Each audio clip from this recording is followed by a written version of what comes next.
Hello, my friends. Welcome back to my channel. My name is Anne Ovella, and today is my birthday. And I want to tell you a story. I want to talk about how reading, in a way, changed my life, saved my life, made my life better and easier to cope. And this is not a sad story. You don't have to feel sorry for me. There are a lot of things that happened to me, and but I'm okay. I'm a happy person. I'm happy. But let's start with the beginning. So at the beginning, I had a very difficult time to learn how to read. It took me quite a long time. I think I was almost 8, 9 before I really got the hang of it. And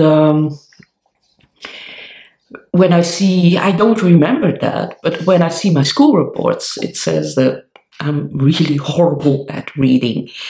And things have changed.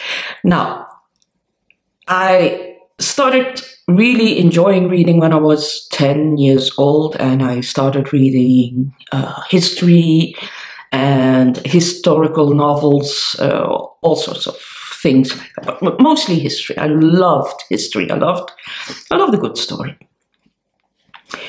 And then my brothers I have 2 brothers, and they are quite a lot older than me. They left the house, and I was alone with my parents.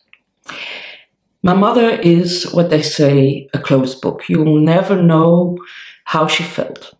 Never.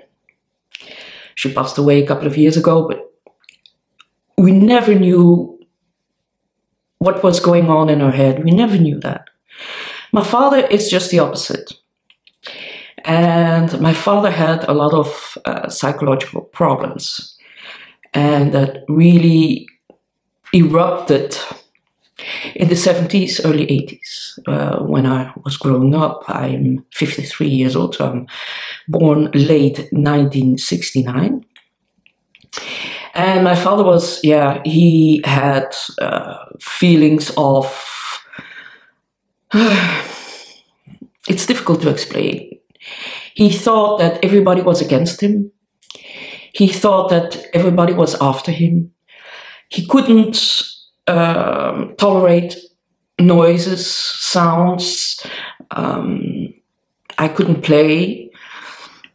And if I made too much noise, it would be a huge outburst it would cause a huge outburst of anger towards me.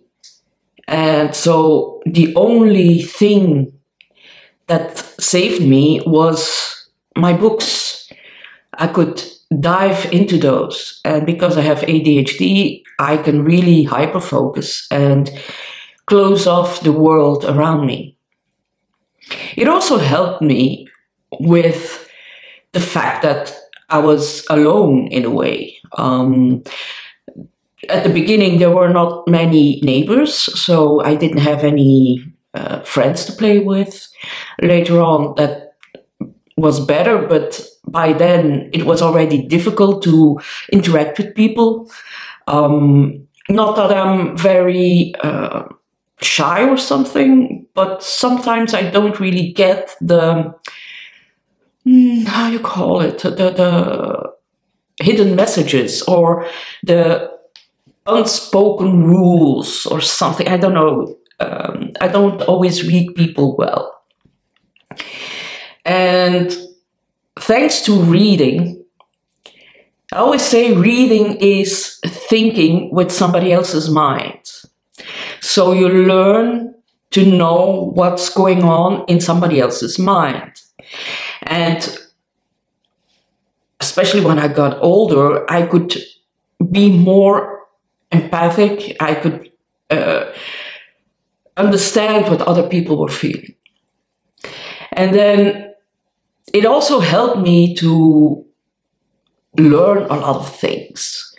I also started reading nonfiction and read about stuff that interests me. And I became very good at learning stuff by myself. And then I grew older. I went to high school, and it was difficult because I was the scapegoat mostly. People didn't like me that much. But it was just because I didn't know how to fit in, how to blend in. And reading helped me again to cope with stuff, you know? And it helped me also to refine my tastes and to, I don't know, how do you call it? It made me more aware of the world around me, but not only that, but also the world beyond me. And I felt that it was, this is Muffin, my little puppy, who always wants to sit beside me. It was a way of making my life richer in that way. If it couldn't go through people, then, well, I had books. And reading also helped me to become a writer. I first started adapting theater plays, then I wrote theater plays, we performed it, and then I became a copywriter in advertising, a job that I still do and adore. There are things that I won't do, there are things that I refuse to write. People know that and respect that. That's never been a problem. It helped me, writing and reading helped me to also be able to make campaigns for authors. And I met a whole lot of authors thanks to radio commercials that I did for a book section in a magazine. And so we had wonderful discussions about writing and the different types of writing with very well-known Dutch and Flemish authors. And then I started collecting books, and as a child, the only thing I really wanted, I never dreamt of a car or beautiful clothing or fashionable interiors. I dreamt of a house full of books.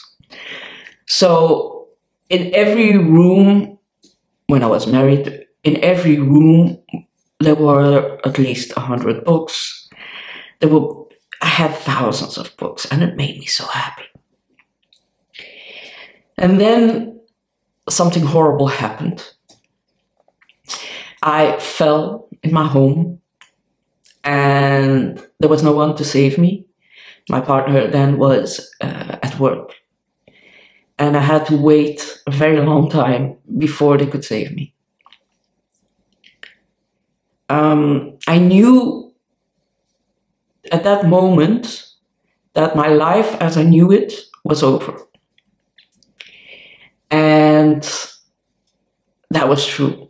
I lost everything, absolutely everything. I lost my relationship, I lost my career for a good part. I lost my house, my books, everything.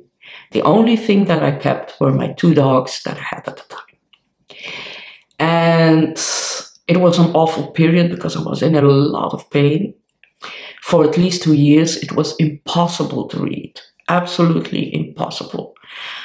I couldn't concentrate because of the pain. I couldn't write because of the pain. I couldn't listen to audiobooks or watch TV. It was horrible. It was absolutely horrible. That is the most darkest moment in my entire life.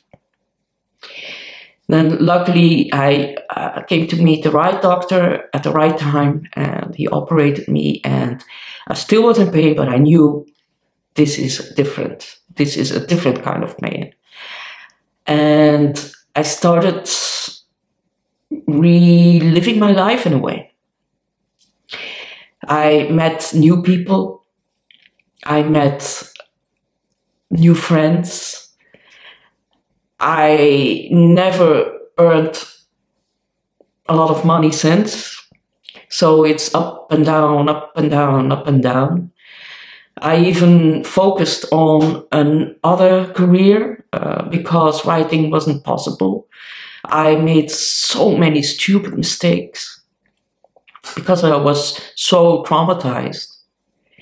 So the only thing I could do was a little bit of cooking and photography. And I started a blog, and it became very popular. And I saw that the pictures that I made of my food were quite good. And within a year, I became a professional photographer for a TV station and magazines and Albert Heijn and stuff like that. Although I liked it, I never loved it. But because I could focus now on the photography, I could ease my mind a bit. And then I slowly was able to start reading again, only non-fiction, because fiction was too tough. But non-fiction helped me, and it gave me handles to regain my life, to cope with the difficulties I had. And although I wasn't okay then, I was very highly traumatized. It helped me. It really helped me. Although I don't really believe in self-help books because it's too much. This is how you have to do it. This is the only way that will save you. This book will save you. Or I don't believe in those things. But it's good that you read them. Because there's always something. There's always something that will, one sentence or even a word that will help you further and climb the ladder. And then slowly I started reading again. And then I really felt like I was living again. And now I use my books, although it's a very solitary way of living, reading a lot. I use my books to meet other people, like-minded people. And that's why I started this vlog, this YouTube channel. And it brought me so many good things reading, you know.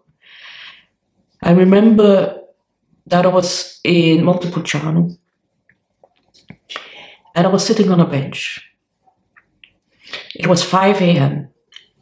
and the birds were singing. There was a truck with the trash, for the trash, and they were cleaning up the square.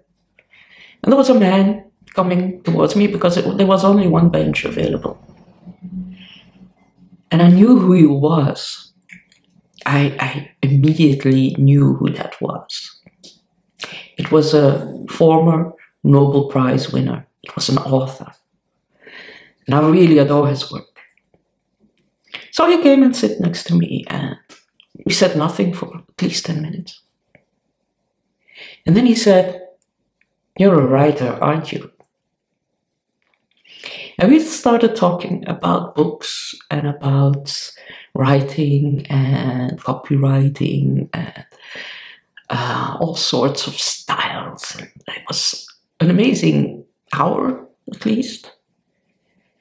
And we both enjoyed the conversation.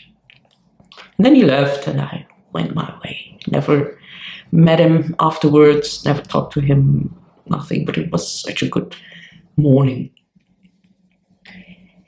That's also what reading can bring you. You can, in a way, you can attract people that are like-minded if you are open for it. Don't expect it. Just be ready to receive it. Now I'm happy because of my books. I have a reading club. I have this channel. I have met some wonderful people thanks to the channel. And yeah, I feel fulfilled in a way. I'm happy thanks to my books. And now I'm discovering all kinds of new writing styles and books and genres that I would never read normally. But thanks to this channel, I read more an eclectic variation of books. I mean, before I would never read science fiction or horror. I kind of like it.